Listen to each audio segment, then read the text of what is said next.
Hello everyone, this is Priya. Welcome back to our channel data with Priya. Order place చేయకుండా ఉండే customers కూడా ఉన్నారు కదా మన దగ్గర. ఆ కస్టమర్స్ని ఎలా ఫైండ్ అవుట్ చేయాలి? అలా ఫైండ్ అవుట్ చేయడం కోసమే మనకు ఉండేది యాంటీ జాయిన్స్. ఓకే, మ్యాచింగ్ కాని డేటా మనం తీసుకోవాలి. సో ఇన్నర్ జాయిన్ యూజ్ చేయకూడదు. ఒకవేళ మీరు ఇన్నర్ జాయిన్ యూజ్ చేస్తారంటే డేటా అనేది రాంగ్ వస్తుంది. Okay, left join orders. Next మనం ఆన్ కండిషన్ ఇవ్వాలి కదా. On condition, then we can call it as a O and customer for C.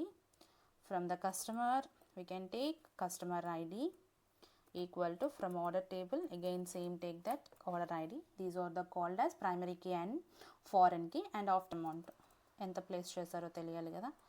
Order amount ఇది మనకి నల్ వచ్చింది.